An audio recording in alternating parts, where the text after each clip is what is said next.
Park के किनारे टहलते हुए बुजुर्ग बेंत लिए, कपकपाते हुए हाथ पैर, एक दूसरे से मिलते हैं तो क्या बातें करते हैं, ये बता के मैं आपको बोर नहीं करूंगा।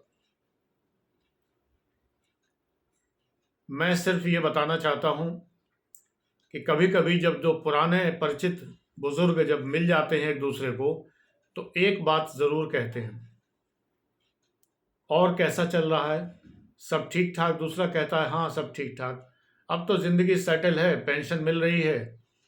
कभी ये लोग भगवान की कृपा भी नहीं कहते, ये भी नहीं कहते कि भगवान की कृपा से सब सेटल है, ये तो भूल ही जाओ, भगवान तो है ही नहीं।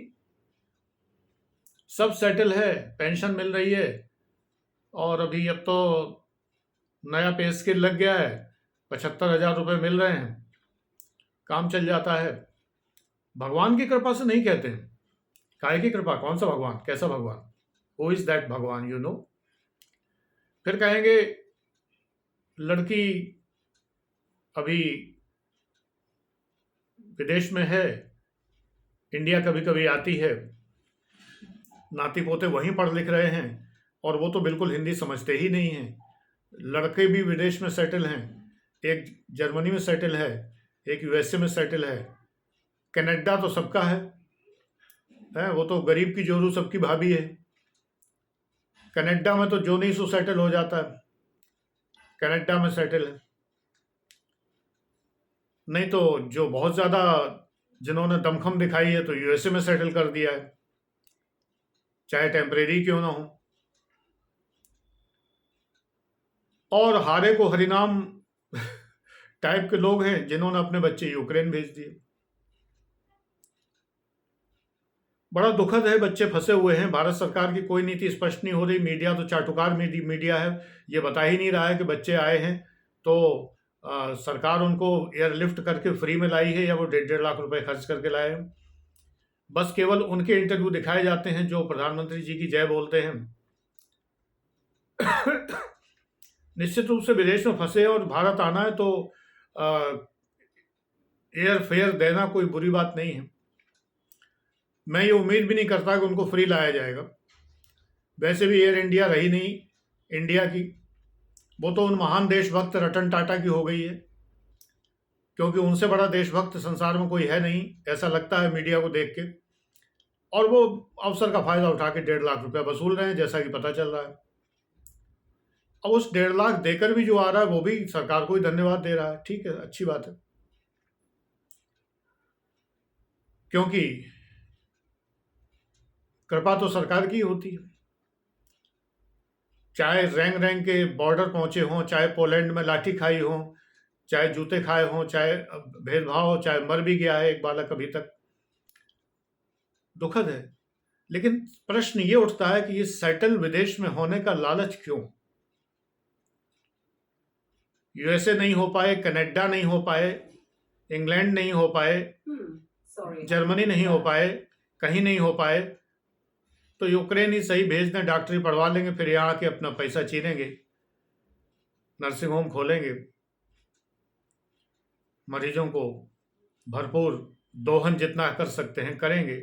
इस बात पर ट्रोल किए जा रहे हैं बच्चे। अभी वो बच्चे हैं, अभी वो डॉक्टर हुए नहीं हैं, अभी वो बेईमान हुए नहीं हैं, उनमें वो बेईमानी अभी आई नहीं है जो बहुत सारे चिकित्सकों में आती। मुझे तो खैर सारे चिकित्सक बहुत अच्छे मिले हैं। मैं इसलिए नहीं कह रहा कि चिकित्सक से कौन पंगा ले, इसलिए तारीफ करना जरूरी नहीं। मेरी बहू खुद भी चूंकि डॉक्टर है, सर्जन है,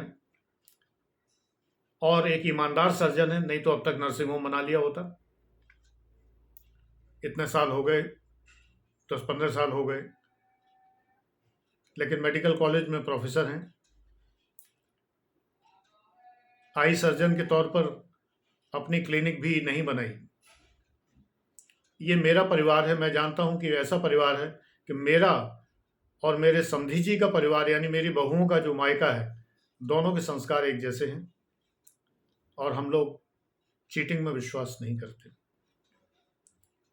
कोई भी अपने अपने काम करते हैं, मेहनत करते हैं, दिन रात मेहनत करते हैं, और उससे जो मिलता है वो ईश्वर का धन्यवाद देकर उपभोग करते हैं। तो प्रश्न यही उठता है कि ये विदेश में सेटल होने का लालच क्यों। ये तो खैर बहुत गंदा सब कुछ चल रहा है। भारत सरकार क्या प्रयास कर रही है, क्या नहीं कर रही है, तो डिप्लोमेटिक इश्यूज हैं, इस पर मैं चर्चा यहाँ नहीं करूँगा। सरकारों की अपनी अपनी मजबूरियां होती हैं, जो भी हैं, नागरिक पिसते हैं उसमें। जिन्हें लग रहा हो कि पिस रहे हैं तो फिर वो अपना विचार व्यक्त करें फोरम्स पर, सोशल मीडिया पर। करना चाहिए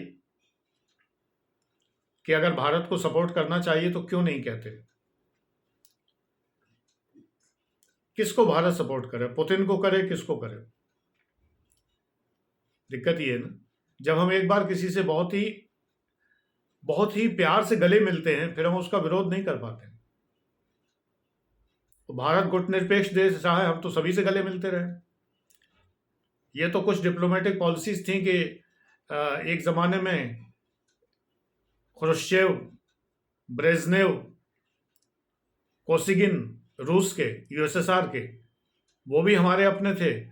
और जॉन फिट्जजेराल्ड कैनेडी, या चाहे जॉनसन हो, या चाहे कोई भी हो, ये भी हमसे बहुत दूर नहीं थे।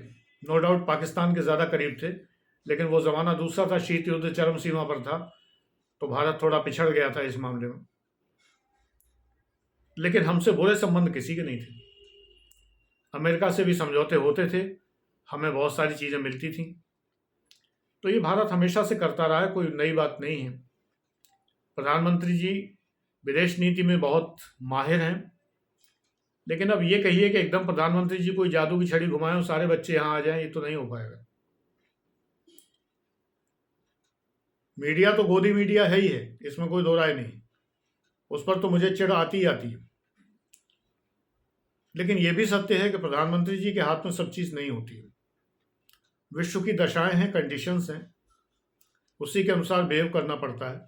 सिक्योरिटी काउंसिल में भारत वोटिंग कर रहा है कि नहीं कर रहा है, ये विशुद्ध रूप से कूटनीतिक इश्यू है। भारत वोटिंग नहीं कर रहा है, ये भारत की अपनी एक मजबूरी भी है, उसी नाते जो व्यवहार हो रहा है। लेकिन सवाल ये उठता है, यहाँ पर विचारणीय प्रश्न ये है कि हम अपने बच्चों को विदेश क्यों भेजें, क्यों भेजें? सोचने की बात ये जो सेटल करने की जो भावना है कि बच्चे विदेश में सेटल हैं और दामाद तो विदेशी ही है, बिल्कुल ही एनआरआई हो तो फिर कहना ही क्या। ये मनोवृत्ति कहाँ ले जाएगी हमें? सोचने की बात है, विचार करिए और अपना जीवन तय करिए। मेरे पास पासपोर्ट भी नहीं है, न बनवाया न बनवाऊंगा। बच्चों ने सबने बनवाए हुए हैं, जा कोई नहीं रहा। लेकिन अब मैंने कह दिया स्पष्ट कि अगर तुम्हें जाना हो तो जाओ, कोई दिक्कत नहीं, मैं तो नहीं आऊंगा। मैं यहां ठीक हूं, हिंदुस्तान मुझे प्रिय है और सारे जहां से अच्छा हिंदुस्तान हमारा। सरकार चाहे जिसकी हो, सरकारी अफसर रहा हूं तो हर सरकार को सपोर्ट करता हूं। राजनीतिक दल को बिल्कुल सपोर्ट नहीं करता, किसी को भी, किसी का भक्त नहीं हूं, चमचा नहीं हूं, न वोट देता हूं। को नृप होए हमें कहानी, चेरी छोड़ न होए हो रानी, सीधी बात। Thank you.